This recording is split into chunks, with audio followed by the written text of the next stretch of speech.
Moi boas, moi boas a todas e a todos. Aquí estamos novamente nun directo máis Orgullo Galego. Xa estábamos con ganas de volver a facer outro despois do que fixemos o día 2 de xaneiro sobre os Cantares e Reis.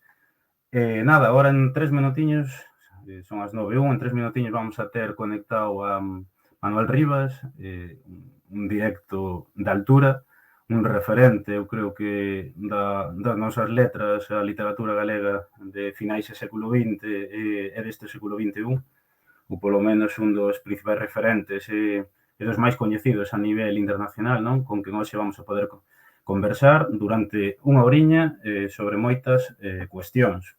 E digo unha horiña porque hoxe vamos a estar menos tempo, porque tampouco queremos a el telo aquí moito tempo e porque logo, bueno, actúan as tanxugueiras e tamén hai que deixarvos tempo para ir ali e apoialas. Entón, hoxe vamos a estar unha horiña e nada, alguén que o queira ver que hoxe non poda ou non poida estar todo directo, mañá subiremos a YouTube e poderedes velo ali na nosa canle, entrade, suscribidevos en youtube.com/orgullo galego e poderedes velo fora de directo, non? Moi breve tamén, antes de que entre el, bueno, se queredes apoiar este tipo de contido que creamos aquí en redes sociais e noutros espazos, non? Podedes apoiarnos deixando o voso Prime no Twitch, podedes apoiarnos tamén na nosa tenda online en orgullogalego.gal/tenda ou no apartado de suscripcións en orgullogalego.gal/suscripcións, que aí, bueno, por unha pequeniña cantidade económica recibides unhas recompensas e tamén axudades, non, a que este proxecto siga adiante, siga creando contido, eu creo que tan interesante como este. Este era o momento publicitario. Nada, tamén a semana que ven vamos, non o podo confirmar ao 100%, pero estamos traballando aí nun posible directo que está casi confirmado, que vai ser a Carlos Núñez. Aínda non podemos dicir o día e a hora, entón estad atentos nas nosas redes, pero bueno, vai ser un directo, se sai adiante, de altura. Entón, nada máis, vexo que se está conectando o Manuel, así que voulle dar paso á conversa.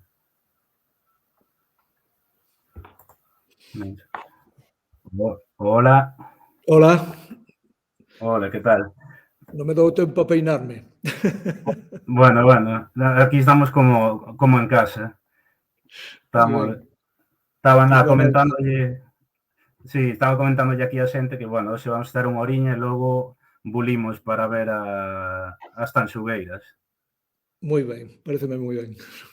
Eh, bueno, tamén lles estaba comentando antes de empezar a conversar, porque, bueno, estamos aí pechando un directo para a vindeira semana, unha conversa con Carlos Núñez. Xusto hoxe comentábame a súa representante, díxome que precisamente hoxe que tedes a Manuel e a semana que vén que está Carlos, aí teñen unha historia no seu primeiro disco e tal que che pode contar el. Ben, eu colaborei, non? Foi unha moi boa experiencia, moi fermosa, porque, colaborei, digamos que, evidentemente a música é de Carlos, de toda a equipa, da xente, non, que traballa con el, pero cando foi o de Irmandade das Estrelas, pois digamos que, fixen aí de padriño no sentido de buscar o nome, non? De poñer o nome á Mm, historia. E tamén acompañei aquela obra que eu penso que é un fito, non? Na música galega e internacional, non? Eh, sí, tiven a sorte de poder poñer uns textos ali acompañando esas pezas tan fermosas, sí. Ben, esa experiencia despois repetiuse con Amores Libres tamén, Amores Ceibes. mm.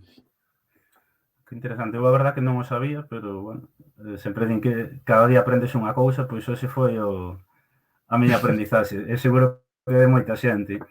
Bueno, eu o primeiro que che quería preguntar é que ti naciches nos anos cara a finais dos anos 50 no histórico barrio coruñés en Monte Alto. Como era a vida dun rapaz de Monte Alto? Bueno, un pouco como foi a túa infancia neste barrio? Ben, eu nacín en outubro do 57, cando tiña 4 meses, dentro dese fogar que é o ventre da nai, pois meu pai emigrou, marchou a Venezuela.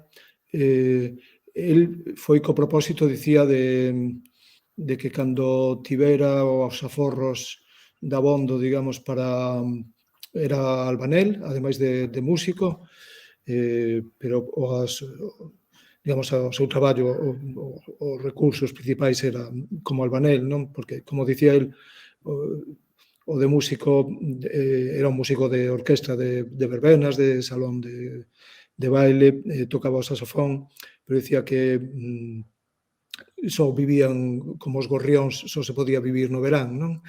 Eh, manter unha familia, non? Ou dificilmente. Entón, pois, acabou dedicándose case exclusivamente a ese traballo de albanel. Miña nai era leiteira, estou falando deste tempo de Monte Mm, Alto. Ali pasamos, na Rúa da Marola, que leva o nome dese illote referencial na entrada da Baía da Coruña, non? Como sabedes, mm, dice: "Quen pasou a Marola pasou a mar toda", non? Porque efectivamente pódese ver, ademais, non é unha liña imaginaria, pódese ver calquera día de temporal como é onde, digamos, se erguen as ondas, non? E trazan pois unha liña dura de resistencia por parte do mar. E ben, como dicía, onde nacín era un baixo,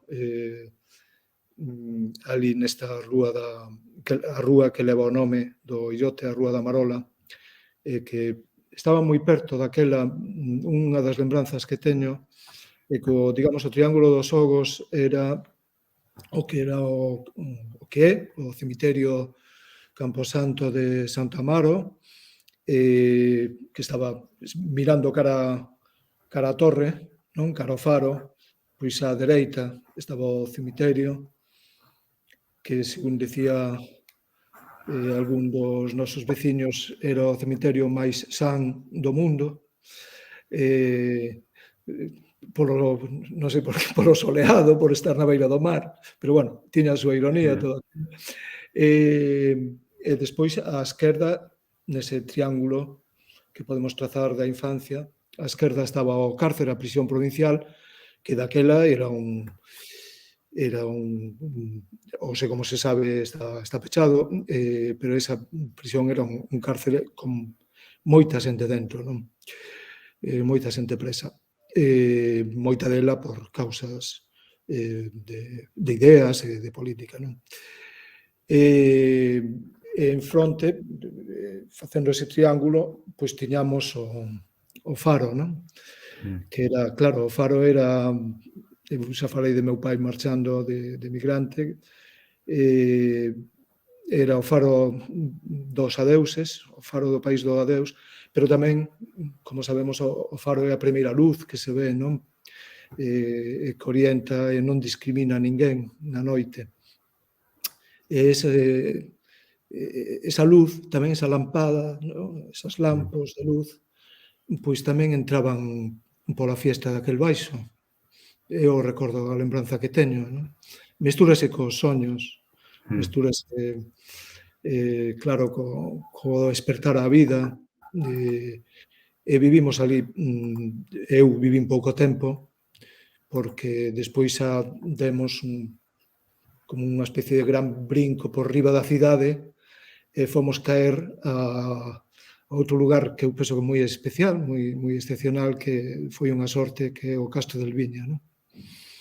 Que onde está pois unha das principais citanías dos castros de Galicia e do mundo. Pois sí.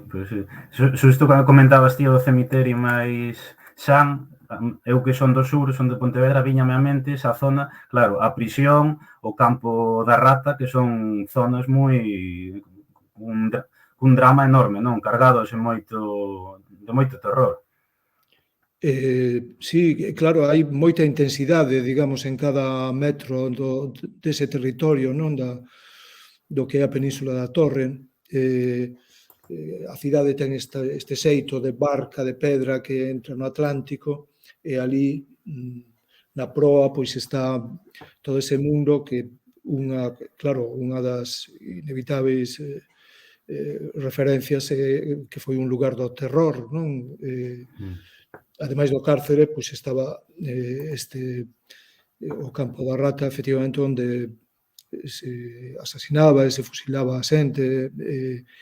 Era un lugar, naquel tempo, aínda grande parte da Península da Torre era a zona militar. E estaba, por suposto, moi prohibido internarse por ali, aparte de estar moi pechado, non? Con aramios e todo iso. Este lugar, o Campo da Rata, ficaba como porque, por outra parte, estaba o lugar da alegría para nós, do deseso, que era a praia, non? A praia de San Amaro, con os outros areais pequeninos que hai ali, que son lugares de moito engado, non? Moi fermosos, claro, nós, o que lembro desa primeira praia era esa alegría de pelexar co mar, non? Que é o que faz cando és pequeno, que ir bater contra as ondas cando chegan, non? Lembro que había moitas estrelas de mar, era un lugar, chega a ser un lugar de está ali tamén o Club do Mar, con un historial, foi unha creación da xente popular na República, non? Efectivamente, había como esa zona de sombra, esa zona, digamos, na que intuías, non sabías, claro, nin se falaba menos para cativos como a nós, non? Era un tempo de silencio, e efectivamente despois hai unha descuberta do territorio, non? pero era daquela como ese lugar do medo, non? Esa marca do medo, que é un asunto interesante como no mundo submarinos a xente mariñeira tiña, como sabemos, todo ten nome tamén debaixo do mar, a xente galega non só hai o manuscrito da terra, esa toponimia da terra, senón é maravillosa, toda a hidronimia, toda a taxonomia, non? Unha das cousas, das primeiras cousas que aprendi do mundo submarino é que había como dous mundos contrapostos. Había o almeiro, na torre hai varios almeiros, que son lugares de cría, lugares de cardume, e despois está a marca do medo, que é o lugar do esquilme, o lugar que dixe que os peixes non teñen memoria, pero claro que a teñen, non? Hai algúns seres mariños con moitísima memoria, como o polvo, non? Pero é un lugar onde non van os peixes, porque ali pasou algo terrible, non? Pois digamos que se digamos ese mundo submarino o poñemos en terra ali mesmo, na beira-mar, pois estaba o campo da rata como a marca do medo, o contrario do almeiro. Para nós o almeiro sería a praia, claro, o lugar de ledicia, de xogos, dos primeiros xogos. Claro. E, mire, bueno, avanzando no tempo, tiñeche aquí outra pregunta, pero, bueno, vou facer a seguinte, é que, bueno, ti estudaches xornalismo, estudaches ciencias de comunicación, se non me equivoco, e nunha desas estancias en Madrid para estudar nos anos 70, creaste xunto a, bueno, Lois Pereiro, Xosé Manuel Pereira, Antón Patiño, un fanzine que, bueno, de contido cultural que se chamaba Loia, que, bueno, eu coñecino hai moi pouquiño, a verdad non sabía dele, entón contanos un pouco como xurdiu esta iniciativa, bueno, que obxectivo tiña, porque aparte eu tiña entendido polo que lín, non, que había moitas máis creacións culturais galegas ali en Madrid, entón, bueno, contanos un pouquiño como xurdiu isto. Sí, eu, como pasou tamén a moita xente cando emigrou, non? Pois, digamos que nesta emigración estudiantil encontras na emigración que Galicia ás veces reinvéntase, recréase, resiste, pois tamén no que chamaríamos a diáspora, non? E nós realmente viámolo como unha diáspora. Eu fui daquela a estudiar Ciencias da Información, tamén estudiei os primeiros anos algo de Socioloxía, fun traballar. Puiden ir porque tiña un traballo. Eu antes de fun a Ciencias a facultade que comezaba daquela, chamábase Ciencias da Información, anteriormente había unha escola de xornalismo. Isto pasaba a ter, digamos, este nivel universitario, esta dimensión universitaria, como Ciencias da Información. Eu traballei ano e pico anteriormente, mentre se estudaba no Instituto de Monelos o bacharelato e o COU, traballaba pola noite nun xornal, que era o Ideal Gallego, tiven a sorte de poder traballar ali, como o que chamaban meritorio, grazas a algunha xente que me axudou, e por iso puiden ir a Madrid, porque eu diariamente mandaba información, facía información, era unha especie de correspondente, non? De feito, tiña unha sección que se chamaba Estación do Norte, que daquela era onde chegaban os convois de Galicia, non? A Madrid, tamén coñecida como Príncipe Pío, pero popularmente era a Estación do Norte, non? E que para nós tamén ten un lugar sentimental, digamos, un lugar da cartografía emocional, non? E ali, xa digo, foi un almeiro, o almeiro tamén estaba ali, non? Os almeiros hai que buscalos, non? E ter a sorte a veces tamén de que veñan a ti. Encontrámonos cunha xente que foi decisiva nas nosas vidas, non? Grandes mestres, mestres que non é que estiveran non nos deron clase, digamos, pero estaban, un deles era un profesor en Socioloxía e Ciencias Políticas, que era Fermín Bouza, o gran Fermín, non? despois está outro gran mestre que foi Raimundo Patiño.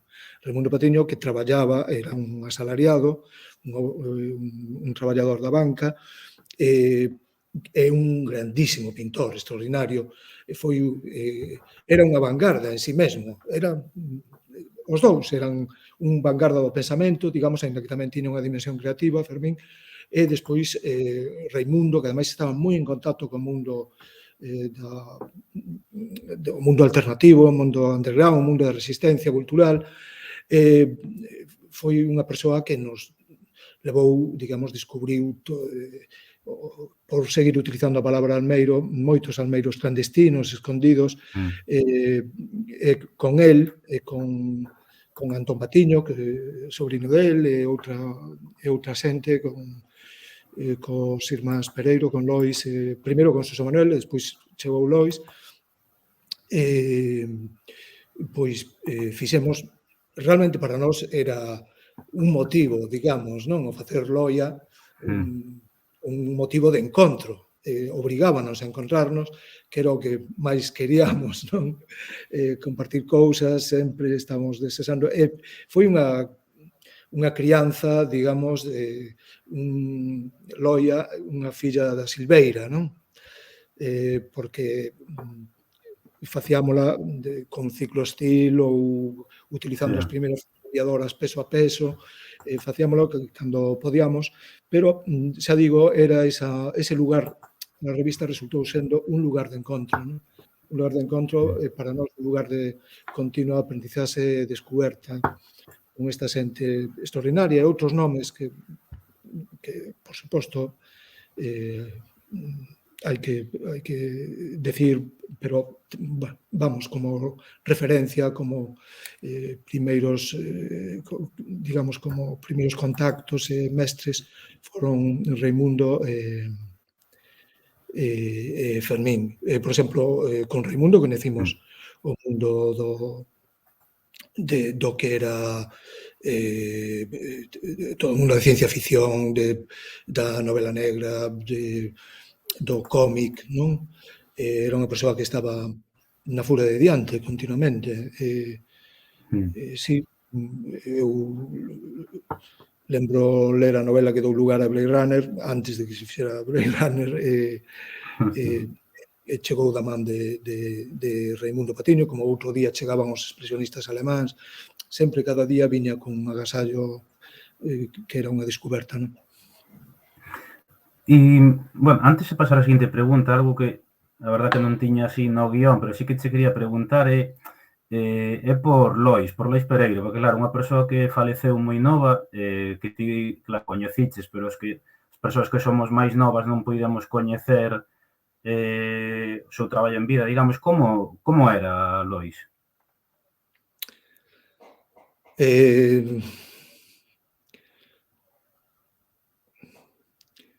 Pois realmente penso que si lemos a súa poesía era tan, digamos que é unha poesía tan nacida da experiencia da vida, non?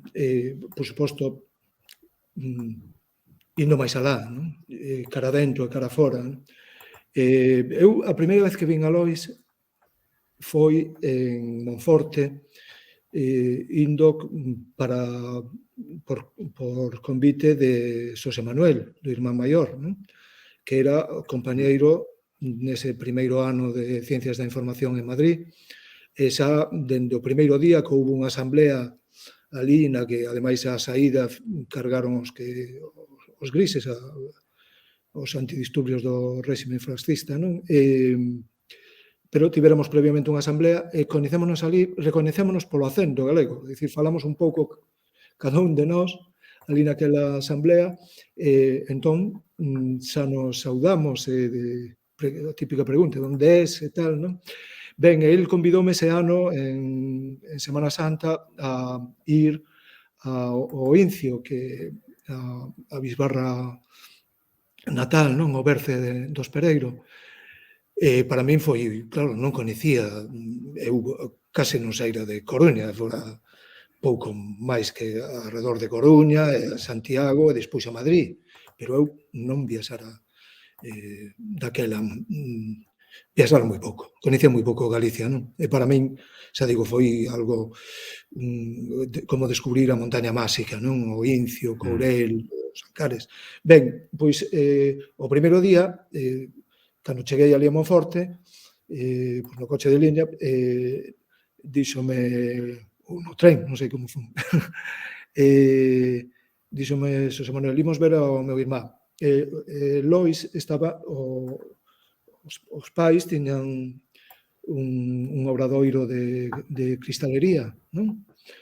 E eu conecín a Lois co seu vestido, coa súa roupa de traballo, digamos, xa con pelo para daquela bastante longo, non? Moi afiado, moi delgadiño, alto, e digamos, unha das cousas que fixo falando, dixo, ven, mira, a ver como se corta, ven ver como se corta o cristal, o vidro, non? E córtase cunha punta de diamante, non? E ese para min é un posible retrato de Lois, do que podemos decir tantas cousas. Alguén que escribía unha persoa do pobo, porque vivía intensamente, por suposto estaba sempre tamén coa ollada aberta a todo novo, todas as vanguardas, non? Todo o que bulía, mas tamén era unha persoa moi pegada ao pobo, tiña esa inclinación de escoitar o seu pobo, non? E traballaba con diamante. E para min ese é Lois, non? Como escritor tamén e como persoa. Alguén que era pobo, que sentía a dor e os traballos da xente, e ao mesmo tempo era quen de debuxar o mundo, de trazar o mundo con punta de diamante. Moi interesante. Algún día faremos tamén algún directo sobre a figura de Lois, porque, bueno, é certo que se lle dedicou ás letras galegas, pero aínda hai moito que descubrir del, non? Entón, é unha figura que aínda hai que coñecer moito. Eu, bueno, algo que te quería preguntar, tiña dúas preguntas, pero vou intentar condensalas nun, aínda que son cuestións, claro, moi densas, e é sobre o teu papel na loita ecoloxista. Quería citar dous feitos. Un é a viaxe do Xurelo á foxa atlántica, que, bueno, un feito moi coñecido, pero que nos últimos anos xa non se fala del, bueno, incluso hai quen di que está quedando no esquecemento un fito histórico e que foi, bueno, un traballo xornalístico que realizaches e denuncia sobre os vertidos radioactivos, e que eu creo que xa van 41, 42 anos. Bueno, eso por unha parte, e por outra, quería tocar, bueno, a loita contra a caza das baleas, na que tamén fixetes parte, e isto é interesante porque nos últimos anos estáse falando moito, outra vez, non? De que as baleas volven a chegarse máis a Galiza, está vendo como campañas de sensibilización, de investigación, a xente está collendo moita conciencia nese tema, cando, bueno, naquela altura loitastes pola moratoria internacional, non? Entón, un pouco coa perspectiva dos anos, como ves estas loitas, os seus resultados, é un pouco a perspectiva dos anos, como as analizas e, sobre todo, máis en concreto, que é o tema do Xurelo, unha pincelada por enriba para coñecer, pois, se alguén non sabe o que foi. Sí, bueno, moi importante, porque eu penso que estaría ben facer un calendario, ás veces faise un calendario de derrotas, non? Hai esa perspectiva histórica, habería que facer o contrario, non? Tamén un calendario digamos, de vitorias e de loitas, porque xa loitarse é unha vitoria, non? A derrota é non intentar nada, non? De antemán. Previamente, eu teño que dicir que foi moi modesto a miña achega á loita contra a caza de baleas, non? Foi máis ben, como noutros casos, facendo parte do que chamaríamos un activismo xornalístico, non? Eu comecei sendo un adolescente, ese traballo no xornalismo, entón en diferentes medios, pois iso levábame tamén a era para min un xeito de compromiso. Eu o mellor xeito, ademais, como xornalista, é difundir información, é parte imprescindible dunha loita, non? Dun proceso de emancipación. Eu vivira previamente, hai que decir, nese sentido de activismo periodístico, a loita contra a central nuclear de Xove, que foi moi importante, porque esa hoxe podería haber aí, digamos, no recanto de Galicia, podería haber unha central nuclear, porque xa estaba aprobada, mesmo saíra no boletín oficial do Estado. E foi a loita da xente, a inmensa movilización que houbo, a que impediu que estivera esa central nuclear aí. E outro fito, hai moitos, a loita, por exemplo, intentaban en cada cabeza de ría poñer unha papeleira, como a que, por desgraza, se mantén na ría de Pontevedra. Tamén houve movilizacións en toda Galicia moi importantes que frearon esa barbaridade, non? E a loita das encrobas, por exemplo, que tivo esa dimensión, unha dimensión social e ecolóxica. Todo ecolóxico ten unha dimensión social sempre, non? Mesmo que Galicia, eu penso que hoxe podemos ver con orgullo, o título que tes do programa, que se puxera fin á caza das baleas, non? Eu cheguei a ver en acción eses baleeiros, que xa era caza industrial, claro, de baleas, non tiene nada que ver coa vida das persoas, non? Da xente mariñeira. Era un negocio privado grande, non?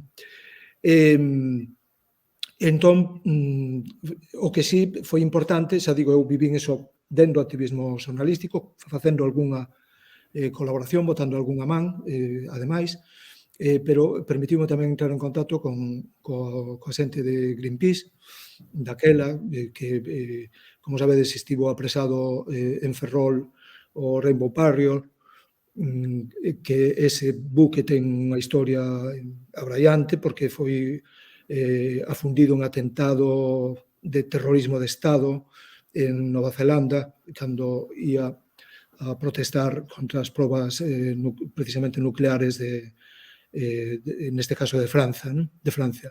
E un comando militar afundiu o barco e morreu un compañeiro, un fotógrafo portugués chamado Fernando Pereira.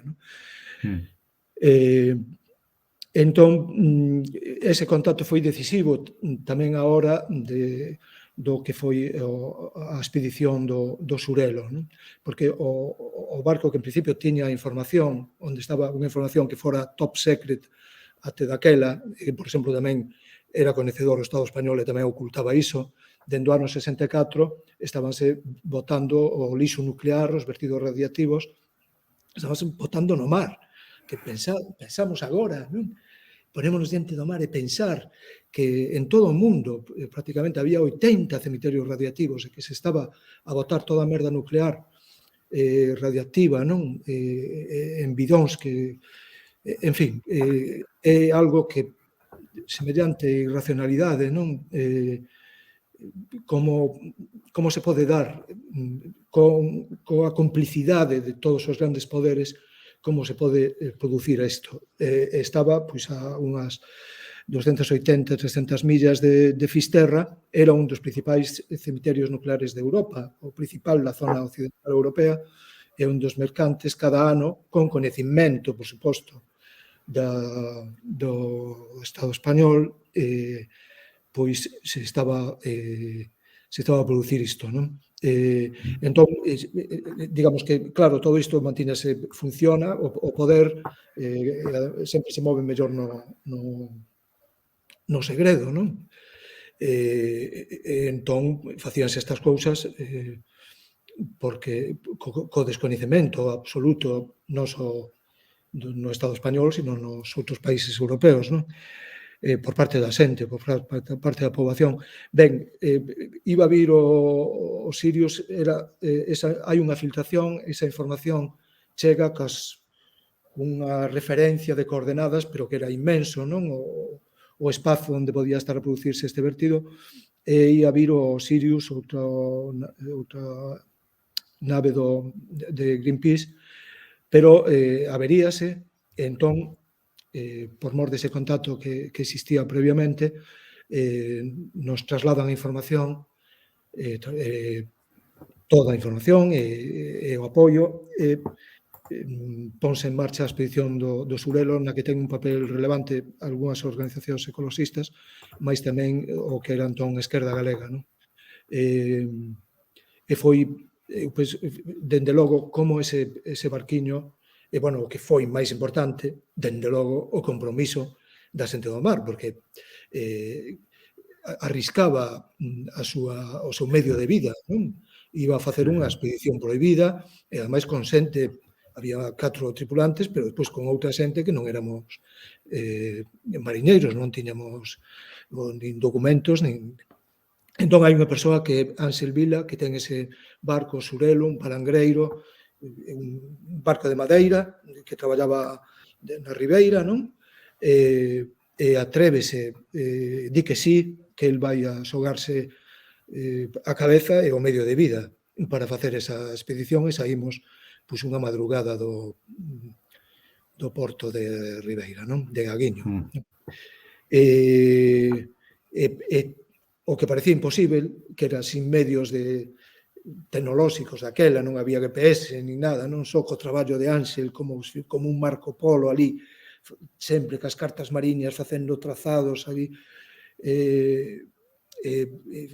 con espirais, con, bueno, el coas súas ferramentas mariñas, non, de navegación, ia acotando, digamos, iba até que un día de abrente, cando comezaba a sair o sol,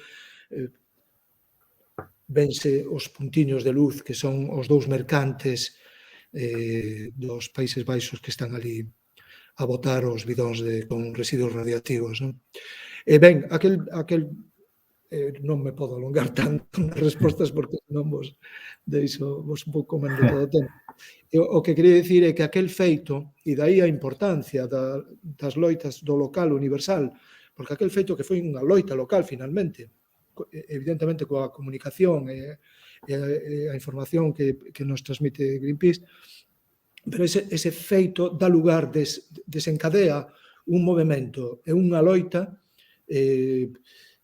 que se estende por toda Europa, porque hai paranse trens que levaban tamén residuos, hai diante de todos os organismos, hai movilizacións, hai peches, hai tamén moita xente detida, por exemplo, galegas e galegos que foron a Alemanha, que foron a Inglaterra, non? E conséguese no ano 85 que a Organización Marítima Internacional, isto foi no ano 81, pois despois destes anos de loita, conséguese que a Organización Marítima Internacional primeiro faga unha moratoria e finalmente a prohibición total deses cemiterios radiactivos, de vertidos radiactivos no mar, que é unha conquista da humanidade, pero iso comezou cun palangreiro de madeira que se chamaba Surelo. Sí, son loitas que moitas veces non falamos, só falamos as derrotas, pero aí temos as vitorias, non? E precisamente eu reflexionaba onte de, claro, estes anos atrás, que cada vez se fala máis das baleas, que se chegan aquí, tal, pero eso non sería posible, en parte, sin esa loita desa xente anos atrás que conseguiron esa moratoria, e ademais isto engánchanos coas loitas, eu non sei como vesti isto, coas loitas ecologistas na actualidade, porque é certo que parece que hai cada vez máis conciencia, non? Pero a vez é como que se están quitándolle de contido a loita, é como que ves, agora se fala de transición enerxética, as empresas falan de loitas verdes, pero a veces estamos vendo como aquí en Galiza, bueno, en outros lugares o Estado, pero aquí sobre todo, que tamén estamos sendo pioneiros, no rural se están a organizar plataformas contra a invasión eólica, xente que di eólico sí, pero non así, non? O sea, entón, un pouco, como ves isto, non? Porque, claro, aparentemente moita xente di, neste caso, bueno, é enerxía limpa, pero non se ve o que hai detrás, as multinacionais, o patrimonio que se destrúe, que non hai un plan de racionalización, digamos, bueno, como ves ti Sí, todo eu isto? atreveríame a dicir que a primeira xente que defendeu a enerxía eólica, a enerxía do vento, o concepto de enerxía renovábel, limpa, son precisamente moitas das persoas que agora están criticando como, digamos, como se realiza, se converte isto nun negocio que non ten ninguna Mm, consideración nin co territorio nin cas persoas que vivimos no territorio. Cando falo de persoas tamén falo dos animais e das árbores e dos ríos, porque claro, Galicia tamén está habitada por persoas non humanas, digamos, hai que telo moi en conta, non? Porque parece que só claro, pensamos ese antropocentrismo e de tal, e como isto afecta pois a vida de nós e da outra xente tamén, da natureza, non? Pero claro, como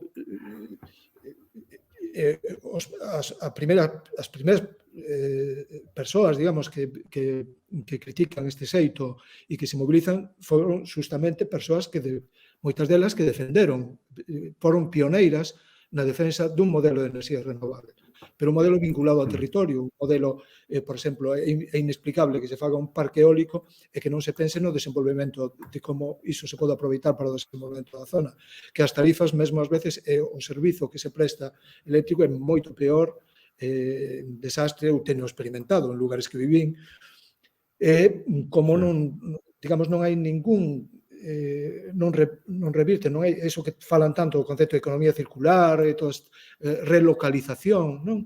Todas estas cousas. O que pasa, mira, coas verbas, porque claro que hai isto tan importante que distío de o que chamaríamos greenwashing, o lavado verde, non? De cara mm, por parte das empresas máis contaminantes e que ás veces o que máis dano fan ao medio ambiente é que simplemente son un instrumento de negocio que comparten ás veces algunha destas compañías pois coa fabricación de armamento e de cousas deste tipo, non? E que pasa? Que co greenwashing, co este lavado de cara, coa apropiación das palabras, non? Trátase de presentar unha fachada e mesmo son empresas e compañías que conseguen moitas das axudas destinadas sí, a un medio ambiente e a unha economía diferente, non? É que cando falamos de ecoloxía tamén temos que falar doutro xeito de vivir. Iso é o que en Galicia, se facemos memoria de como todos os ríos se embalsaron, as mm, desfeites que se causaron, non? sí, O último salmón que houbo en Galicia suicidouse hai tempo, non? Quero dicir, houbo moitos custos para moitas, ademais dolorosos para moitas familias que foron desprazadas á forza, non? E que non se faga, non se teña en conta, non se faga memoria, non se consiga que os poderes e as élites, non? Que digamos que levan, que están levando en teoría o timón non do país, pois que non teñan conciencia diso, non? É unha cousa nese sentido un pouco desacougante.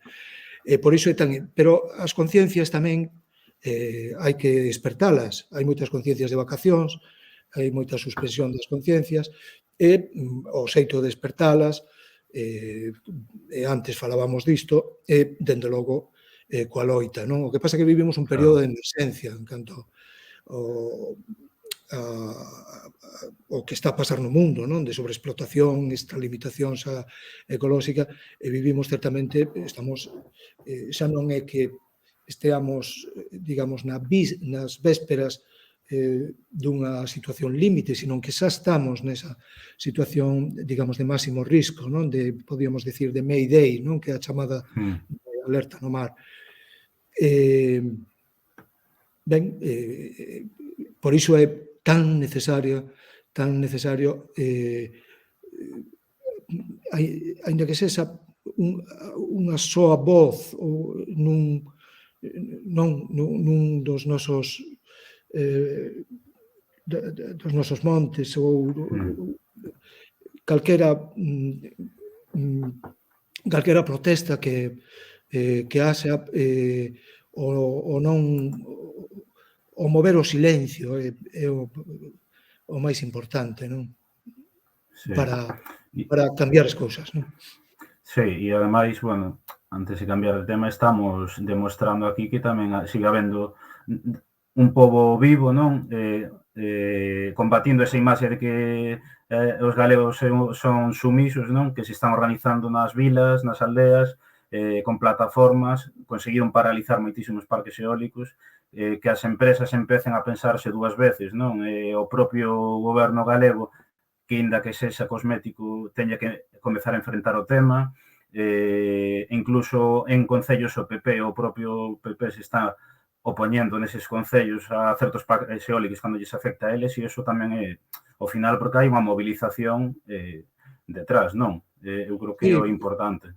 é importante facer ver as cousas de outro xeito, porque é verdade que existen, por suposto, eses intereses, eses poderes tan fortes, non? Esa capacidade de controlar poñer, utilizar os políticos como subalternos, a certos políticos como subalternos, non? Como mordomos, non? Que actúen. Entón, é moi importante facer ver que as cousas poden ser de outro xeito, porque a veces semella que, digamos que somos, isto é como unha maquinaria que non se pode parar e que unha especie, que estamos gobernados por unha especie de fatalidade condenados a unhas Sí, certas cousas, non? Cando che din, pero e sí, logo que quere? E logo que queredes?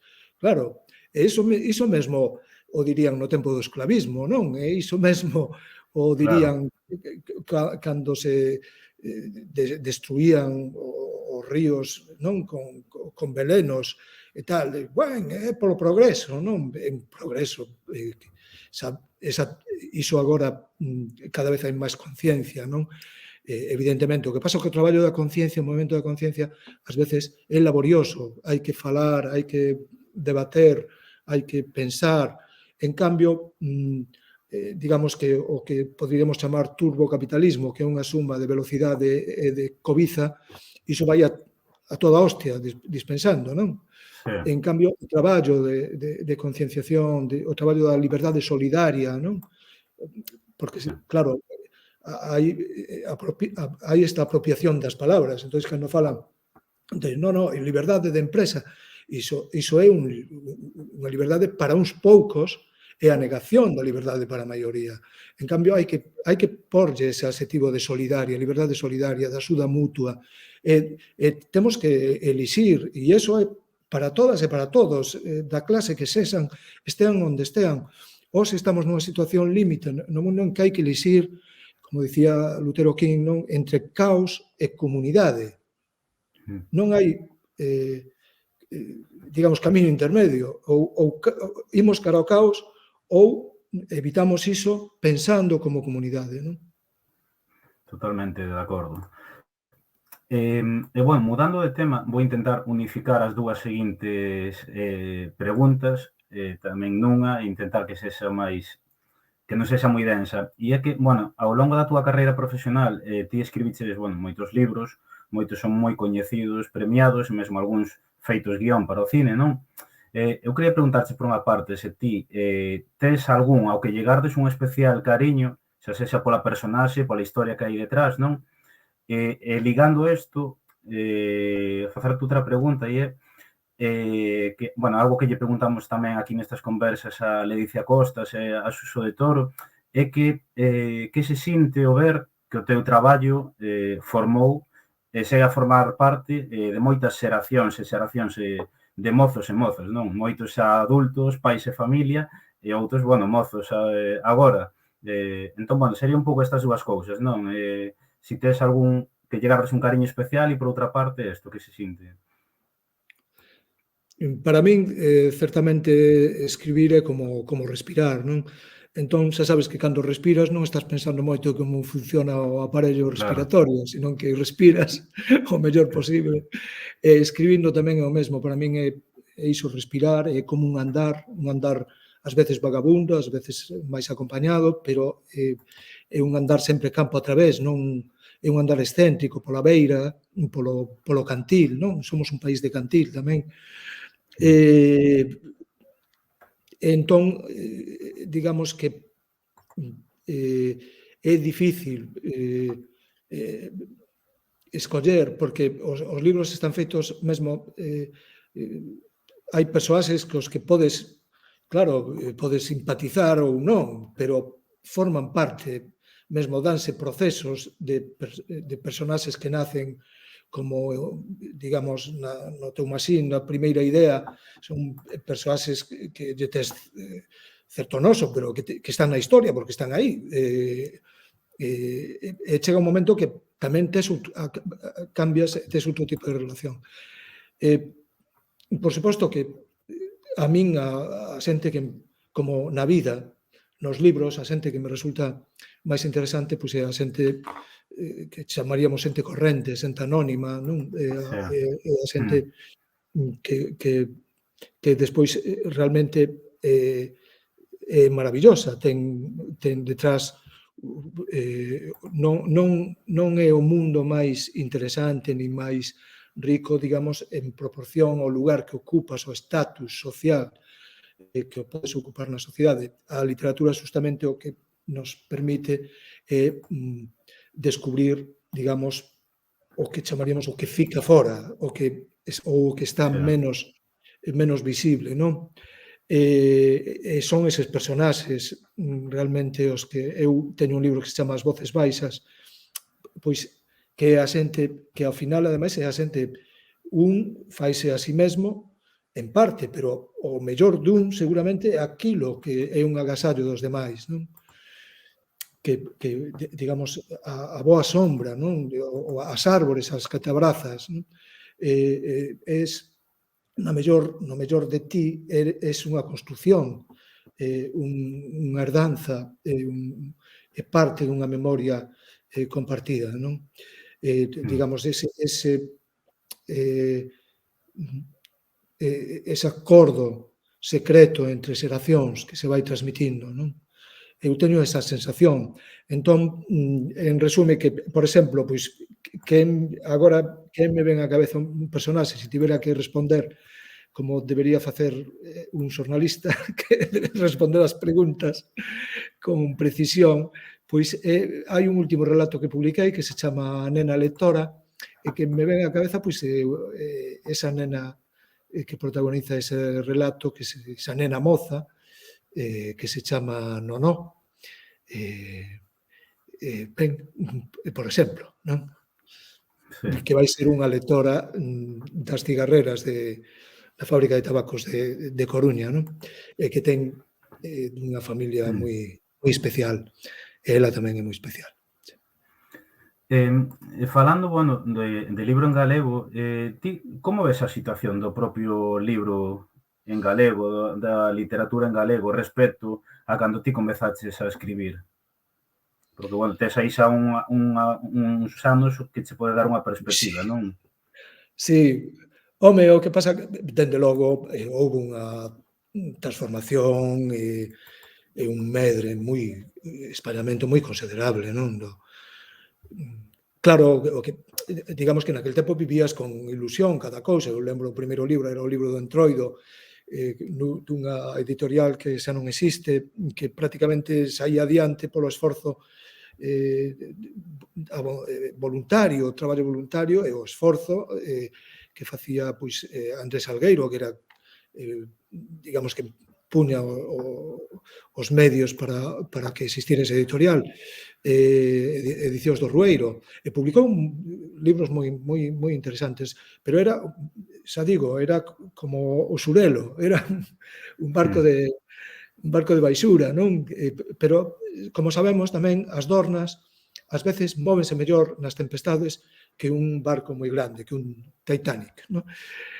Pero hoxe hai moitas dornas, por sorte, hai moitas dornas en Galicia,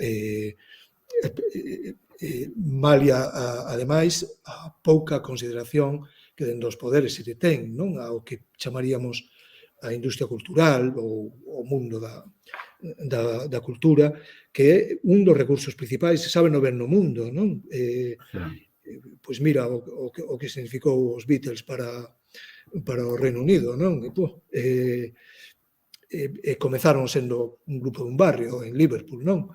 Pois ben, isto que nos pode levar a unha reflexión, non? Sobre a importancia, para min, a cultura aínda que é a cultura galega como a raíz do toso verde, non? É moi mala.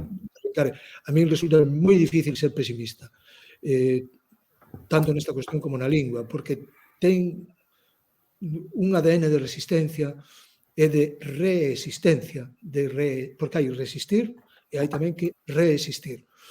E como foi quen de sair adiante frente a situacións realmente límites, non? E de persecución a que se xogaba a xente a cabeza. Que entón vivimos un tempo, por sorte, eu penso, de almeiro, non? Con problemas, con moitos problemas, con limitacións, podía ser moito mellor esa situación, tendo ese apoio que se bota, ese alento que se bota de menos, pero o máis importante é que sabemos que pase o que pase co poder, a cultura, a creación galega e a lingua van de seu a, como toso verde, van resistir, non? Unha das preguntas que, bueno, xa me respostaches, era o tema do idioma, non? Un pouco aí dos discursos que hai ou catastrofistas ou moi propositivos, bueno, todo o tema das cifras do descenso nas cifras de uso do galego, non? Pero entón, en vez de preguntarche iso, vouche preguntar sobre un fenómeno que está en auxe nos últimos anos, que é o fenómeno dos neofalantes, xente moza e non moza, pois que foi educada en castelán, que nunca falou galego e que se quere comezar a falar en galego. E, bueno, podemos ver en internet moitas testemunhas, xente que conta a súa historia. Nós mesmo tamén recibimos mensaxes de xente pois que se quere lanzar, pero ten medo, ten vergoña, ou ten, bueno, eso, medo a que lle poidan dicir algo, non? Entón, ti, que lle dirías a un rapaz, unha rapaza, unha persoa adulta, pois que quere comezar a falar galego, que di, bueno, pois este 2022 eu quero comezar a falar galego e quero que este idioma forme parte do meu día a día, pero ten medo, pois se lle din algo, bueno, ou por prexuizos ou o que sexa, non? Eu que lle diría que vai vivir como unha liberación, porque é algo que está aí, está como no envés digamos, da lingua que fale hoxe. Se vive neste medio ambiente, sobre todo se ten curiosidade, se ten que é parte fundamental digamos, que se pode desenvolver despois como un amor ceibe, non? A relación coas linguas ten que ser un amores ceibes, evidentemente, pero vai no vivir como algo que antes non tiña, non? Como se medrara unha planta que antes non existía na súa ollada, non? E despois non importa o camiño, todo temos que aprender como en todo, hai que dar voltas, hai que pasos atrás, pasos adiantes, cáese, pero o proceso en xeral, eu penso, de que tes algo que antes non tiñas, de que tes compartes un tesouro, unha natureza, non? Porque hai que, ademais, velo así, non? Nós temos que defender o galego, falar o galego, conservar o galego, que se queira, que recrialo, non? Cultivalo, non só, por suposto, porque para nós vai significar loitar contra o dereito á ignorancia, tes un saber máis, esa lingua supón tamén vai acompañado pois un mundo, unha lingua un xeito de nomear o mundo e, polo tanto, vas facer a túa ollada, o teu sentir, ter esa alegría de palabras novas que van aos teus labios, non? Vas a vivilo como un proceso dunha nova vida, non? Pero tamén temos unha obriga. Temos unha obriga, xa non vou falar das xeracións anteriores, de tal, que cada quen sabe o que ten no seu masín, non? Eu tamén o vivo así, pero temos unha obriga co mundo, porque non hai tantas linguas no mundo, máis ben fronte a esa idea de que semella que está, non, máis ben hai poucas linguas no mundo, é algo extraordinario, non, que nós, este país teña esa creación, ese recurso non? Tan extraordinario como as fragas que ten, como os ríos que ten, como as rías, non? Entón, temos, igual que temos a obriga de conservar para o mundo esta natureza, este mar, temos a obriga de conservar para o mundo esa lingua, porque é un ben que pertence a toda a humanidade, non só nos pertence a nós. Totalmente de acordo. Bueno, tamén aproveitar para comentar que estamos entrando xa na parte final, entón, se algunha persoa quere deixar algunha pregunta, pois tentaremos ler algunha, aínda que é probable que non podamos ler todas. Entón, entrando xa nesta reta final, xa nas últimas preguntas, eu quería preguntarche, bueno, ti que és, digamos, comunicador, estudaches xornalismo, etcétera, como ves os novos xeitos que hai de comunicación, non? Xa non só internet e redes sociais, senón eso ves que hai plataformas como Twitch, esta mesma, que está permitindo a moita xente divulgar contido, pois xente que igual non ten un perfil profesional, non? Pero xente de todas as perfis, situacións sociais, condicións, pode xerar contido. No caso de Galiza temos pois a comunidade de youtubeiros e youtubeiras en galego, o Twitch en galego, que é unha comunidade aparte, bueno, que colabora mutuamente, hai cada vez máis páxinas en galego, bueno, xente que emite videoxogos, pero en galego, ou xente que crea contido sobre historia en galego. Entón, bueno, como ves ti todo este mundo das novas comunicacións, as novas plataformas? Porque nos últimos meses algúns sectores o xornalismo minoritarios, eso sí, teñen falado desto incluso como unha amenaza, como unha minusvaloración do que é a profesión do xornalismo. Entón, como ves ti isto? Ben, evidentemente que sí que hai moito debate, que estamos nun dilema, non? Ademais, o xornalismo como tal vive unha crise que vai máis aló dos aspectos que cando falamos de crise, do aspecto económico, do aspecto tal, é unha crise existencial, non? No que ten que houve moita xente que deu por sentenciado, que profetizou a fin, non, do xornalismo, por suposto, do xornalismo en papel. Vemos que as cousas son, por sorte, máis complexas. É certo que hai, eu comprendo digamos, o receio, o medo, moitas veces ante un poder tan forte, podíamos chamar de tecnopoder, non? Que vai, en ocasións, e o lado para mí negativo, vai acompañado do que chamaríamos un culto ao solucionismo tecnolóxico, non? É dicir, que as tecnoloxías vannos de seu, como hai xente que pensa que a ciencia de seu, pois vai solucionar sempre os problemas que se nos presenten, poñan por diante. Por eso di, agora hai un problema medioambiental, pero xa virá, xa atoparemos a solución tecnolóxica que resolva isto e tal. Entón, no aspecto de comunicación, penso que estamos nun mundo, evidentemente, con moitas novidades, pero de aí a convertelo nunha especie de superstición de novo ídolo, non? Que temos que venerar e que pode levar a unha adicción, estámoslo vendo, se utiliza, se nos deixamos escravizar por eses medios tecnolóxicos, por ese tecnopoder, non polos medios, sino polo tecnopoder, evidentemente que a adicción acaba nunha sumisión tamén, sendo paralizante. Pola contra, vemos tamén como a técnica en sí, as ferramentas, non? Penso que está moi ben falar de ferramentas, non?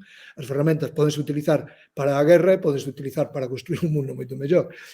Neste caso, a tarefa que temos por diante son ferramentas que mesmo esa capacidade ás veces de xente que ao mellor non ten poder dabondo ou un mecenazgo ou un apoio empresarial e todo iso, ter esa capacidade de autoxestión, non? Nós, modestamente, pusemos en marcha unha revista que imos cumprir agora o número 100. Está a piques de sair á rúa, non? Que é a revista Luces. Unha revista en papel, bueno, ten tamén, por suposto, non rexeitamos a comunicación por medios como este, non? Utilizando todas as ferramentas, todas. E pois hai que utilizar todas as ferramentas sin complexos, non?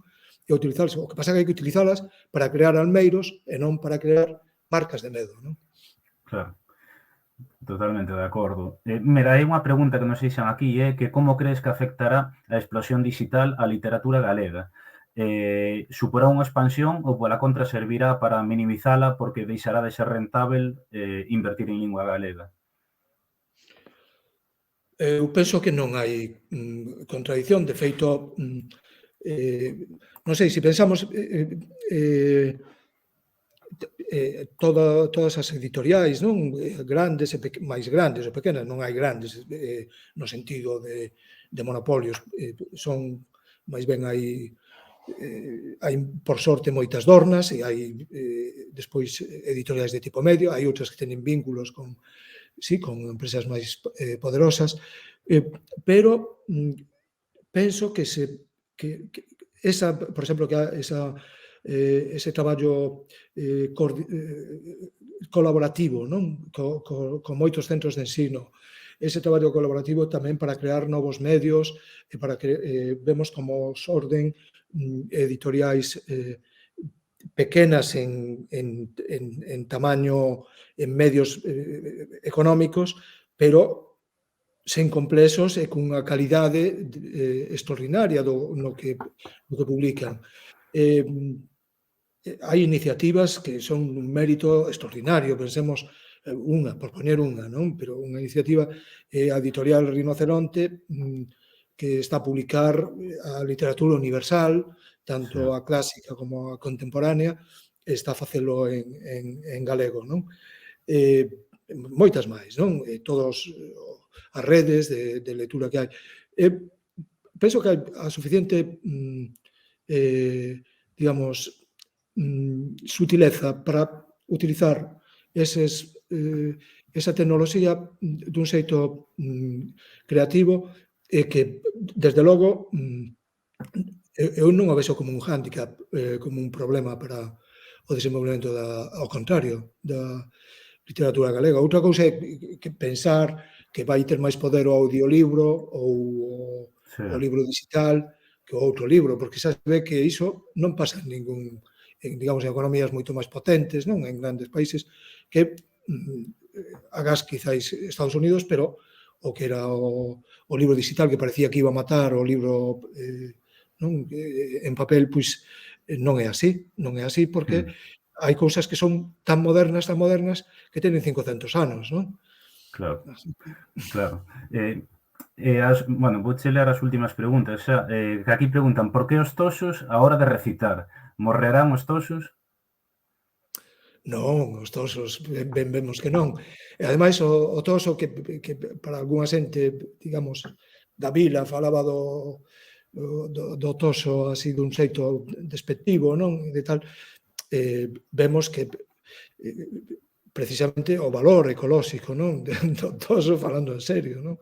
De como en lugares que estarían ou pois sen humus, en terra, pois como mantiveron a terra. E teñen ese valor simbólico, a min emocioname ver a flor de Otoso, non? Porque Sí. está sempre aí, nunca traizoa. Bueno, estas dúas preguntas vounas tentar unificar nunha. Bueno, preguntan si volveu ter problemas ou vetaron que ti saibas nalgún instituto os comedores e patacas e si cal é o libro que che marcou máis a nivel persoal? Entendo algún libro en xeral, non teu. Se hai algún libro concreto a nivel do que sexa, de calquer persoa que che marcara a ti a nivel persoal. Non, que eu saiba non tivo problemas como o que tivo cando saiu, non? Cando se publicou Os comedores de patacas. Hai unha nova edición, eu estou moi ledo cando a vez penso que é unha fermosa edición. Si, é un libro que ademais que teño moita querenza, non? A todos, porque para min, claro, no momento en que faz os libros, ademais, non é só algo que provisorio, sino que parte da túa pel, digamos, no sentido literal, ademais, parte da túa vida está aí, non? Entón, aínda que non traten, por suposto, dun e tal, pero sempre os asocias cun tempo de vida, sempre teñen esa dimensión biográfica, non? Eu os vexo, ademais, como chanzos, todos os libros dun mesmo libro, non? Vas escribindo como ese andar, non? Que ten diferentes lugares, non? Unha cartografía con diferentes lugares. Libros que, claro que hai libros que son, sobre todo, que o telos lido, tocalos, foron unha experiencia máis da vida, non? Que vexos, podo citar un, non? Sempre hai varios, non? Para min tivo moita importancia porque foi tena para Galicia, pero persoalmente está acompañado dunha historia que sería un pouco longo contar, pero que me pasoumo porque aínda non se podía deixar ver ese libro, e pasoumo no instituto, estando estudiando no Instituto de Monelos, pasoumo un profesor, Rodríguez Pampín, que xa faleceu, pasoumo levado debaixo do seu abrigo, pasoumo meteo debaixo do xersei. Esa noite lino dunha tirada sen dormir, leuno despois toda a familia, non, prácticamente. Sempre en Galiza de Castelao, non? E despois hai un libro que Poeta Nova York, de García Lorca, e outro que penso que me segue a marcar moito, non? Fala moito deste tempo, non? Pasa que como os clásicos que sempre están de actualidade, non? E outro libro que se titula Porca Terra, hai traducción ao galego, de John Berger. Tive a sorte, además, de coñecer a este escritor, que era unha persoa inesquecible. Vale, bueno, comentaba aí no chat a xente que cortamos con estas preguntas que dixeron aí, porque senón estaríamos toda a noite. Antes de entrar no cuestionario final, din aquí, bueno, son fan de Amor e Desamor, e por idade sempre estiveches moi presente na miña vida literaria. Para fin, moi emocionante a túa entrada a narrar, porque supoñía que o aire entraba definitivamente na casa. Como valoras a túa pertenza á Real Academia Galega ata este momento? Pois con algún haber e moitos debes. Penso que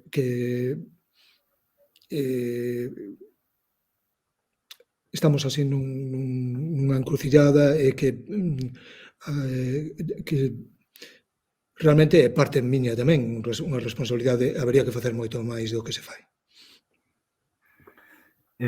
Vale, bueno, comentaban antes, é verdad, si tes algún proxecto ahora no que esteas traballando que se poida saber, ou algún libro que acabara de saír agora, non? E sobre todo un pouco máis, digamos, no que esteas traballando que se poida saber, claro, non sei si se pode saber, non? E a ver si tes algún libro que recentemente acabaras de sacar. Sí, realmente que están como, quen di, iso que dicimos, non? Que están no forno, é como pan, non? Que están, venen de sair do forno, estounos a vivir realmente como se fora, aínda están ulindo, non? Alrededor de min, despois hai un momento xa que lle dis adeus, os libros na estación, vanse, pertencen xa a xente que os lee, non? Un deles, este relato do que falei antes, que a nena lectora, con unhas ilustracións extraordinarias de Susana Soyana, dentro da colección Pequena Memoria de Xerais, non? E despois, pois, iso, un libro que aínda, digamos, aínda está tinta fresca, que un libro de poesía que se titula O que fica fora, publicado por Apiario, non? Que é unha desas editoriais, desas dornas, deses almeiros que con moito esforzo ponen en marcha, neste caso, dúas grandes escritoras, que son Dores Tembrás e Antía Otero, non? Iso é o que podo decir. Despois, sí, estou traballando, pero hai que deixar, non? Que levede o pan para falar del. Pois tomamos nota e animar a xente a acudir ás librerías, claro, e a compralo. E, bueno, entramos xa entón no cuestionario final, que son unhas preguntas rápidas que facemos a todas as persoas convidadas. E, bueno, a primeira é que nos recomendes un libro.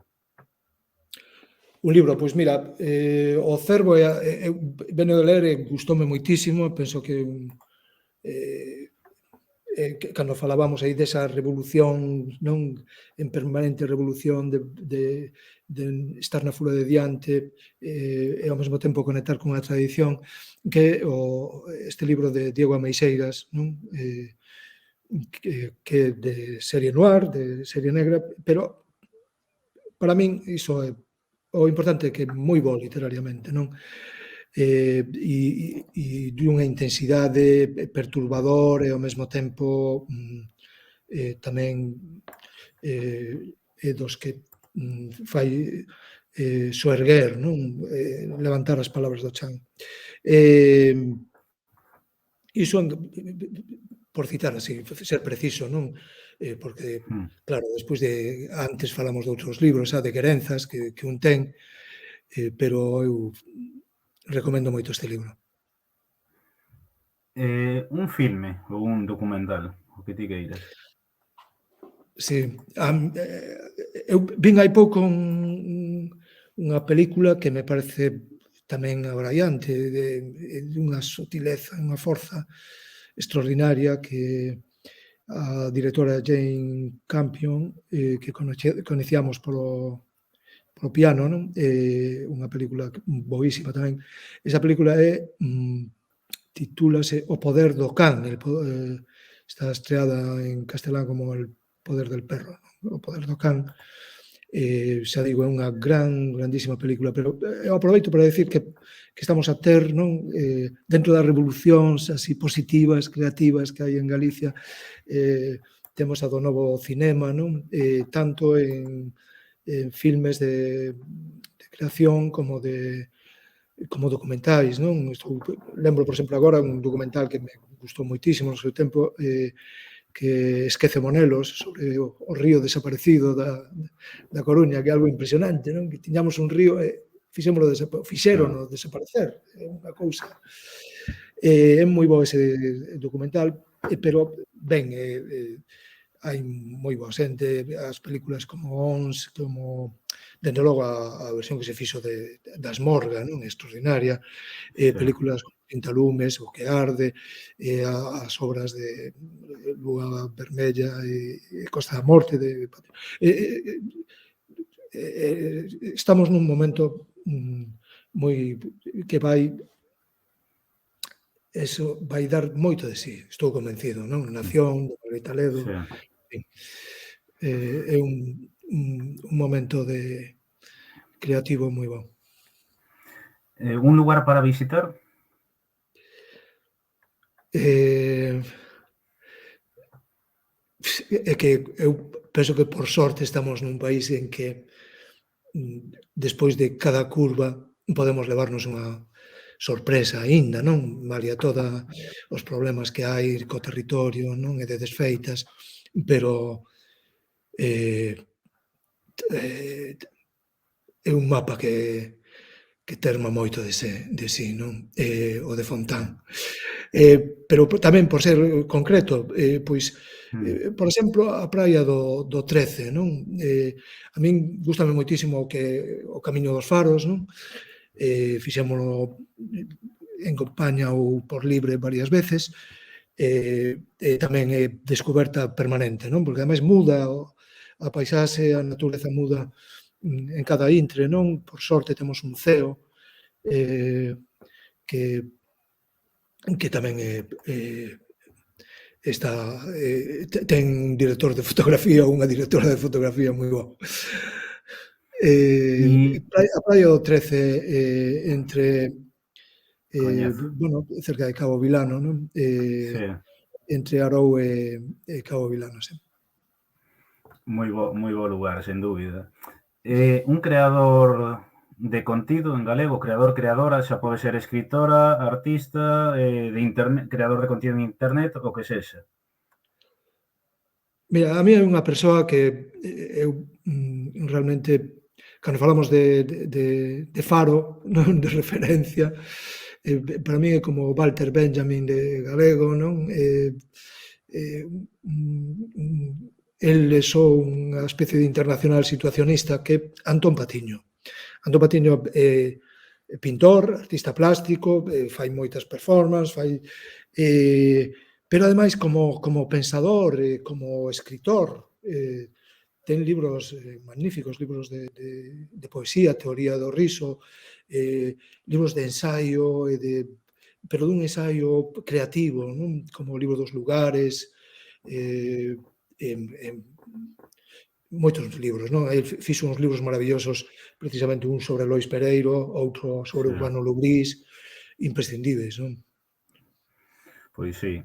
Xa para rematar, que é para ti, que significa para ti orgullo galego, ter orgullo galego, digamos? Ter cousas que compartir, cousas que dar. Eu penso que eh, hai moitas utilizacións ás veces, non, da palabra orgullo, pero eu do que me sinto máis orgulloso do orgullo galego é da capacidade de, de imaginación, de reinventar, non, en cada momento, pois o propio lugar.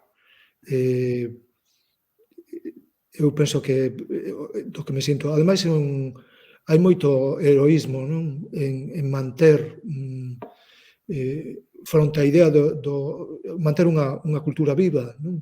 E Sí. manter o sentido de comunidade, de axuda mutua, de colaboración, non? De liberdade solidaria, fronte a outros conceptos que se utilizan moito para o heroísmo, pero que teñen que ver máis ben co poder, coa forza.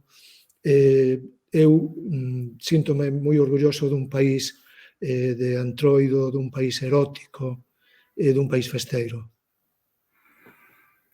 Pois, bueno, con esta reflexión tan interesante, ademais, que eu sempre o digo, cada persoa convidada ten unha opinión distinta do que significa para ela o orgullo galego, a túa é outra diferente a todas as 40 e pico que tivemos atrás, pero que son moi interesantes, e nada, agradecerte que estiveras hoxe connosco, non queremos roubarte máis tempo, nin a xente, porque hoxe a xente está revolucionada con ir a ver agora as tanxugueiras que están aí poñendo o idioma e a música galega no mapa, non?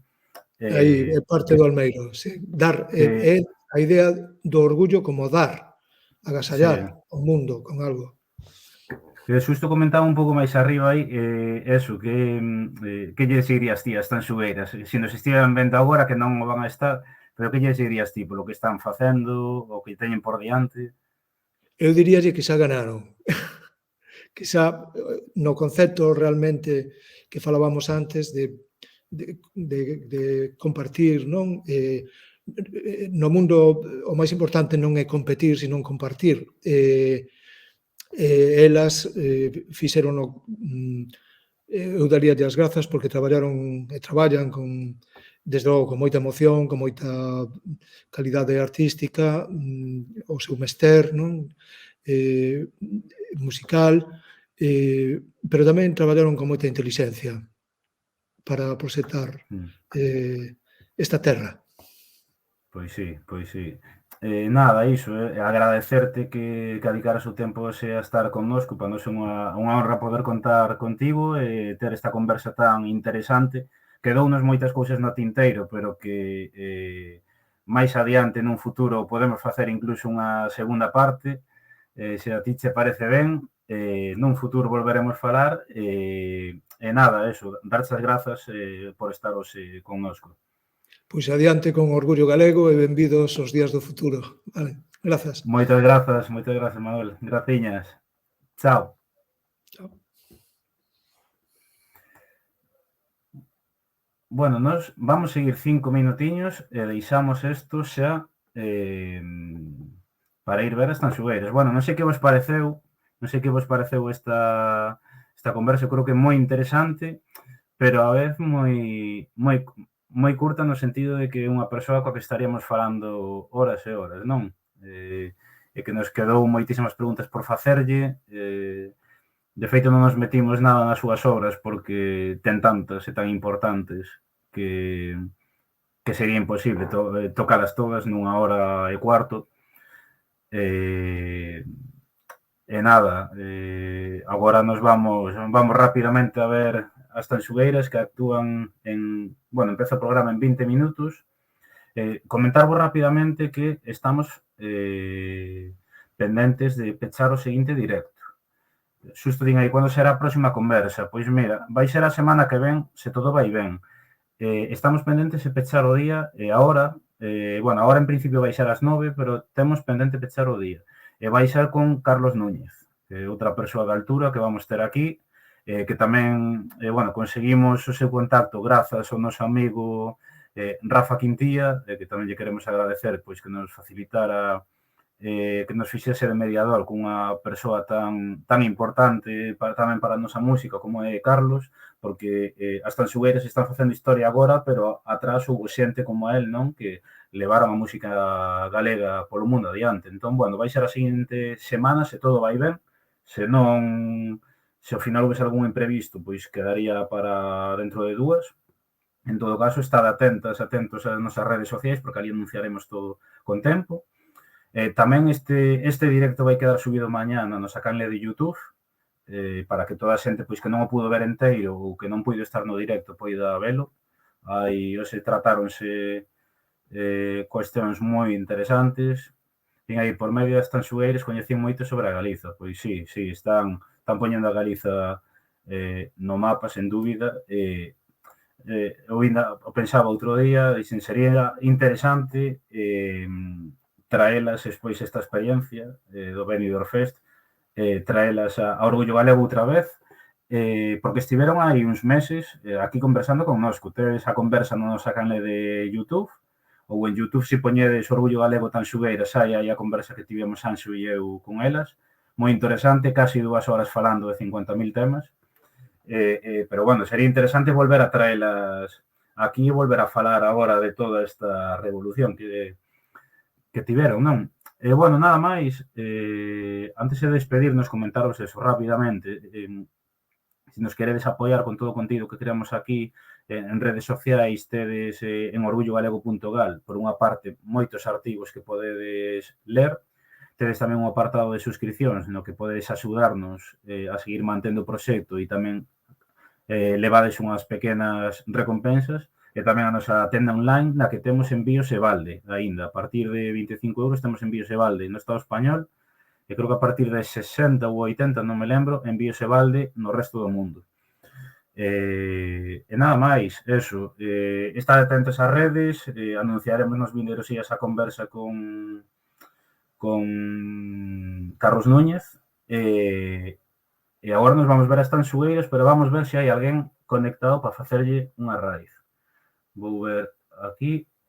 Bueno, tamén é verdad, agradecer, que sempre me esquezo, agradecer a Lobeira Today a súa raíz, que hoxe tivo unha conversa tamén moi interesante con Isa Risco, a que trouxemos hai uns meses a nosa canle, que temos esa conversa na nosa canal de YouTube, pero seguro que hoxe a da Lobeira foi igual ou máis interesante, non? Entón, recomendo que a vexades.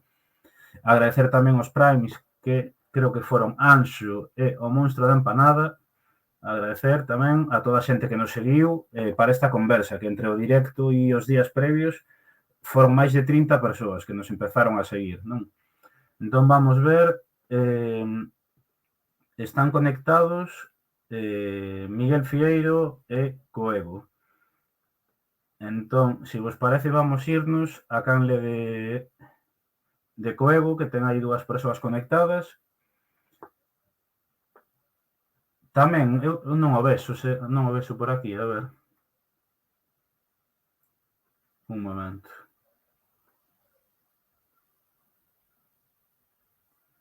Nada, grazas a ti, profa, tamén pola difusión que nos faz dos directos. E nada, seguimos aí en redes. Nos vamos entón a xunto o Coego en Raiz. Aí vai, iniciando. Eso, mañá, a partir da mañá, de media mañá, teredes isto subido en YouTube. Vale, moitísimas grazas e vamos para lá. Chao.